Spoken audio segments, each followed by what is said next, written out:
Hello viewers, good morning. কেমন আছো তোমরা সকলে? আশা করছি ভালো আছো, আর আমিও ভালো আছি। আজকে একেবারে ভোর 5:30টায় ঘুম থেকে উঠে পড়েছি। দিয়ে শাশুড়ি বৌমা মিলে সংসারের সমস্ত কাজকর্ম একেবারে তাড়াহুড়ো করে করছিলাম। মা তো কীভাবে কাজ করবে বুঝতেই পারছে না, একবার ঝাঁট দিতে যাচ্ছে, একবার ঘর মুছতে যাচ্ছে। আমি বললাম একটা একটা করে করো, তাহলে এই কাজটা তাড়াতাড়ি হবে। আর এই যে বাসনপত্র পড়েছিল, এগুলো আমি ঝটপট মেজে নিয়ে কলতলাটাকে পরিষ্কার করে ধুয়ে নিয়েছি। কারণ কি বলো তো? এই যে এটাই হচ্ছে কারণ। এখন তোমরা যেটা চোখের সামনে দেখতে পাচ্ছ, এইটাই হচ্ছে কারণ। তোমাদের দাদা তারকেশ্বর থেকে এই মুহূর্তে বাড়ি ঢুকলো। এখন বাজছে সকাল 6টা। সকালবেলায় তাড়াহুড়ো করে কাজকর্ম সেরে কাঁচা জামা কাপড় পরে স্ট্যান্ডটা ফিট করে রেখেছিলাম, যাতে করে তোমাদের দাদা যখন আসবে তখন তোমাদের সামনে পুরোটা উপস্থাপন করতে পারি। কিন্তু ও তো বুঝতে পারেনি যে ক্যামেরা ফিট করা আছে, না হলে ও হয়তো একটু দূরেই দাঁড়াতো। পুরোটা এগিয়ে চলে এসেছে, সেজন্য ভিডিওতে ওর মাথাটা দেখা যাচ্ছে না। আর নিয়ম আছে যে কেউ যদি কোথাও তীর্থ করে ফেরে, তাহলে সেই ক্ষেত্রে তাকে পা ধুইয়ে প্রণাম করে তুলতে হয়, যারা ছোট থাকে তারা। তো আমি তো ছোটই, আমি ওর স্ত্রী, তো সেই জন্য ওর পাটা ধুইয়ে প্রণাম করে নিয়েছি। তারপরে মা আর আমি দুজনে ওকে মিষ্টি আর জল খাইয়ে তুলে নিয়েছি। তারপরে তোমাদের দাদা একটু ঘরে গিয়ে রেস্ট করছিল, মানে ঘুমোচ্ছিল। সারা রাত তো ট্রেনে জার্নি করে এসেছে, ঘুমোতে পায়নি। আর এমনি তো 2 দিন থেকে বিশাল খাটনি, হাঁটাহাঁটি করেছে অনেকটাই, হেঁটে হেঁটে তারকেশ্বর গিয়েছিল সেহেতু আর তো কিছু বলার নেই নতুন করে, তোমরা তো সবই বুঝতে পারছো। আর গত 2-3 দিন থেকে ওর খাওয়া দাওয়ারও ঠিক নেই। বাইরে থাকলে আর খাওয়া দাওয়া কেমন হবে তোমরা বুঝেই নাও। তো সেই জন্য আজকে ও একটু মাংস ভাত খেতে চেয়েছিল, তাই জন্য মা আজকে মুরগি নিয়ে এসছে, আর বাবা বসেছে মুরগিটা কাটতে। তো আজকে আমাদের বাড়িতে হবে চিকেন রান্না। তারকেশ্বর থেকে তোমাদের দাদা এসেছে, মানে বুঝতেই পারছো কাচাকুচির জিনিস তো অনেকটাই হয়ে গিয়েছে। তোমাদের দাদা যে সমস্ত জিনিসগুলো পড়েছিল, তারপরে ব্যাগপত্র সবকিছু কাচতে হবে। আর আজকে না আমারও বেশ কয়েকটা জামা কাপড় হয়ে গেছে, সোনা পাপারও অনেকটা কাঁথা কম্বল হয়ে গেছে, সবকিছুই কাচতে হবে। তো যাই হোক, এত কাজের মধ্যে তো আমি নাচার সময় পাই না, তো ভিডিও করতে করতে একটু কোমর দুলিয়ে নেচে দিচ্ছি। জাস্ট এন্টারটেনমেন্ট, মানে কাজ করতে করতে যদি একটু আনন্দ ফুর্তি না করি, তাহলে কি আর সারা জীবন কাজ করতে ভালো লাগবে বলো? তাছাড়া আমি এরকমই, নিজে হাসতে ভালোবাসি, সবসময় মন খুলে হাসবো, আর লোককেও হাসাতে ভালোবাসি। সেই জন্যই তো কমেডি ভিডিওগুলো শ্যুট করি। হাসির ভিডিও যেগুলো শর্ট ভিডিও, সেগুলো তোমরা আমার চ্যানেলে গিয়ে দেখবে। হাসির ভিডিও বানায় শাশুড়ি বৌমা, বিভিন্ন কিছু সেজেগুজে ভিডিও বানায়। তো সেইগুলো সাজতেও ভালো লাগে, আর প্রতিদিন নিত্য নতুনভাবে সাজি, আর নিত্য নতুনভাবে কমেডি কথা বলে ভিডিও বানাতেও ভালো লাগে। মানে ভিডিও বানাতে গিয়ে নিজে তো হাসি, আর বানানোর পরে তোমরা যখন দেখো তখন তোমরাও হাসো।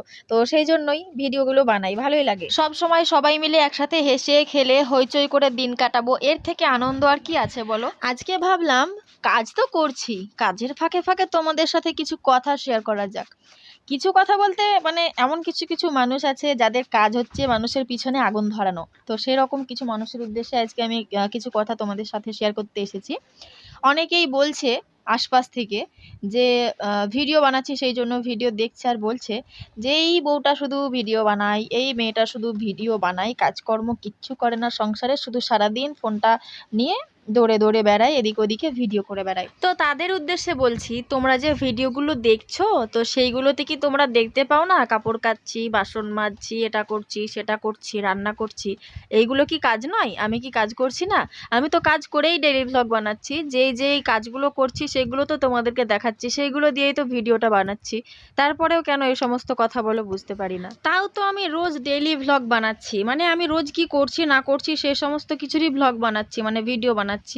আর আমি যদি অন্য কোনো কন্টেন্ট বানাতাম, যেমন নাচ, কমেডি ভিডিও, বা এক্সট্রা অন্য বিভিন্ন রকমের কন্টেন্ট আছে, মেকআপ শেকআপ অনেক কিছু, তো আমি যদি সেরকম কিছু করতাম, তাহলে তো তোমরা আরোই বলতে। তোমরা আমাকে কাজ করতে দেখছো ভিডিওতে, তাও বলছো বউটা কিছু করে না, শুধুমাত্র ফোন নিয়ে ভিডিও বানিয়ে বেড়ায়, শুধুমাত্র ফোন নিয়ে সারাদিন পড়ে থাকে। তারপরে আবার কেউ বলছে আমরা অনেক কষ্ট করে বাচ্চা মানুষ করেছি, এখনকার বউরা তো কষ্টই করছে না।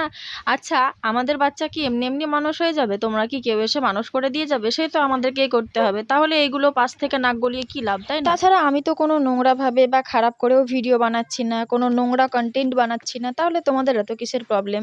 যে এখানে আমার বাড়িতে আমার শ্বশুর শাশুড়ি সবাই সাপোর্ট করছে, আমার হাজব্যান্ড সাপোর্ট করছে, আমার বাবার বাড়ি থেকে সবাই সাপোর্ট করছে, সেখানে তোমরা কেন নাক গলাতে আসবে? দেখো, আমি যদি খারাপ কিছু করতাম, তাহলে অবশ্যই নিশ্চয়ই আমার শ্বশুর বাড়ির লোক বা আমার বাবা মারা কেউ সাপোর্ট করতো না। আর যেহেতু সাপোর্ট করছে আমার ফ্যামিলির লোক, নিশ্চয়ই আমি ভালো কিছু করছি। আর সত্যি কথা বলতে মানে একেবারে সত্যি কথা যেটা, আমার শ্বশুর শাশুড়ি কিন্তু বিশাল আমাকে সাপোর্ট করে, মানে এতটাই সাপোর্ট করে যে আমি যদি নিজে ভিডিও একদিন ভাবি যে বানাবো না, তাহলে আমার শাশুড়ি মা বলে বারবার করে, কই ভিডিও বানাও ভিডিও বানাও বলে। মানে এতটা সাপোর্ট করার পরেও যদি আমি ভিডিও লাইনে এসে কিছু করতে না পারি, মানে কিছু একটা সামান্য কিছু করতে না পারি, তাহলে কিন্তু সেটা আমার লজ্জার বিষয়। এতটা সাপোর্ট কিন্তু কেউ পায় না যতটা সাপোর্ট আমাকে আমার শ্বশুর বাড়ি থেকে করা হয়। তাছাড়া আমার ভিডিও করার প্রতি অতটা আগ্রহ ছিল না, না হলে মনিটাইজেশন হয়ে যাওয়া চ্যানেল, অ্যাডসেন্সও চলে এসেছিলো, সিলভার প্লে বাটনও পেয়ে নিয়েছিলাম, তারপরে কেন হঠাৎ করে ভিডিও ছেড়ে দেবো? যতই মানে খারাপ সময় আসুক, অনেক মানুষেরই তো অনেক খারাপ সময় আসছে, তারা কিন্তু খারাপ সময়টাকে দেখেও ভিডিও বানাচ্ছে, কারণ সেটা তাদের প্যাশন। কিন্তু আমি ইউটিউবটাকে প্যাশন হিসেবে প্রথমে নিই। আর এখন ডেলি ভ্লগটা কেন শুরু করেছি বলো তো? সোনা পাপা ধীরে ধীরে বড় হয়ে উঠবে, ও বড় হয়ে দেখবে ও কিভাবে আস্তে আস্তে বেড়ে উঠেছে, সেই জন্যই মানে ডেলি ভ্লগ করা শুরু করেছি, এটাই আমার উদ্দেশ্য। তো তোমরা ভালোবাসা দিলে অনেকটা এগিয়ে যেতে পারবো, তোমরা একটু সহযোগিতা করো, তাহলে আরো ভালো ভালো ভিডিও নেক্সট টাইম দেখতে পারবে। তোমাদের সাথে বকবক করতে করতে অনেকটাই কাজ হয়ে গেছে, আর এই যে সোনা পাপাকে মা তেল মালিশও করে দিয়েছে। সোনা পাপাকে কিন্তু এমনিতে রোজ হুদ্দুম করে স্নান করানো হয়, তেল মাখানো হয়, তো আজকে মাকে বললাম ওকে হুদ্দুম করে মাখিও না, কারণ আজকে ভিডিও বানাবো। তো একটা ছোট ন্যাকড়া, সুতির ন্যাকড়া নিয়ে লুঙ্গি পরানোর মতো ওকে পরিয়ে দিয়েছি, তোমাদেরকে দেখাবো সেই জন্য। আর ওর বাবু সোনাটা তো দেখাতে পারবো না, ও তখন বড় হয়ে আমাদেরকে বলবে কেন দেখিয়েছো লোককে, তাই বলবে, সেই জন্য। আর তোমাদের দাদা তারকেশ্বর থেকে আসার সময় দুধ পুকুরের জল এনেছিল, সেটা দিয়ে স্নান করাচ্ছি। দুধ পুকুর হরিবল কর দাও, হরিবল কর দাও, হরিবল কর দাও, চলো হয়ে গেছে, আর কথা হবে না। ওরে বাপরে, বসে বসে স্নান করলো।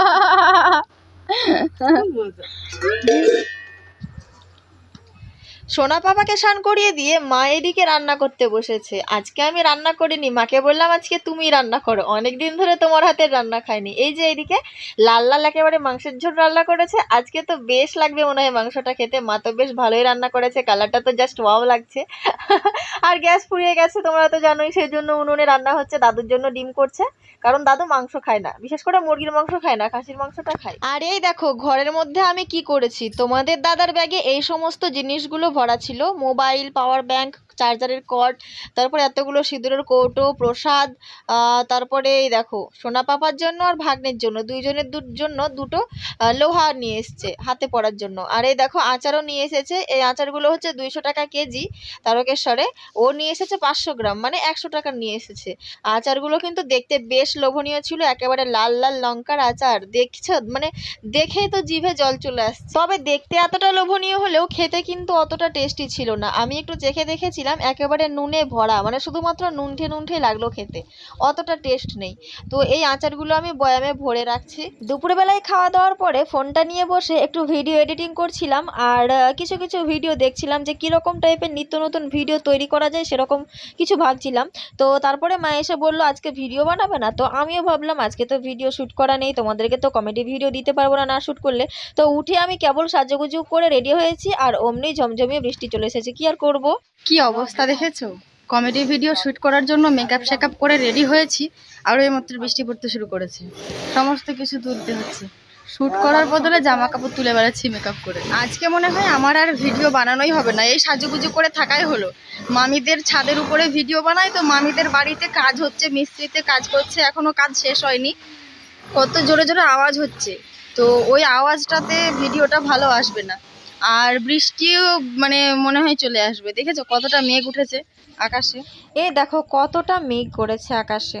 ফাইনালি ঝমঝমিয়ে বৃষ্টিটা চলেও আসলো, যদিও ভাবলাম যে হাওয়াতে মেঘটা উড়ে অন্যদিকে চলে যাবে, তাও হলো না। অগত্যা সেজেগুজে ঘরে বসে বসে বৃষ্টি পড়া দেখতে হচ্ছে, সাজুগুজু করে ঘরের মধ্যেই বসে থাকাই হলো, ভিডিও আর শ্যুট করা হলো না। বৃষ্টিতে একেবারে সবকিছু ঘেটে ঘ করে দিয়েছে, কি আর করবো, ঘরে বসে বসে সোনা পাপার সাথে খেলছি। তোমাদের দাদা ভাই বলছিল একটু ঘুমিয়ে নাও, কি করবে। আজকে দুপুরবেলায় আমি ঘুমোইও নি, অনেকটা ভিডিও বানাবো ভেবেছিলাম, তো সেই কারণে ঘুমোইও নি, সেজে গুজে কেবল ছাদে উঠেছি। বৃষ্টির কোনো মানে কোনো রকম চিহ্নই ছিল না আকাশে যে বৃষ্টি হতে পারে, সেরকম কিছু বোঝাই যাচ্ছিল না। ছাদে গিয়েছি, বৃষ্টি শুরু হয়ে গেল। মানে একটা কমেডি ভিডিও শ্যুট করার জন্য হাতে ইট তুলে নিয়ে 1 2 3 4 5 গুনছিলাম, মানে এরকম একটা সিন ছিল, সেটাই শ্যুট করতে মানে কেবল শুরু করেছি আর বৃষ্টি শুরু হয়ে গেছে।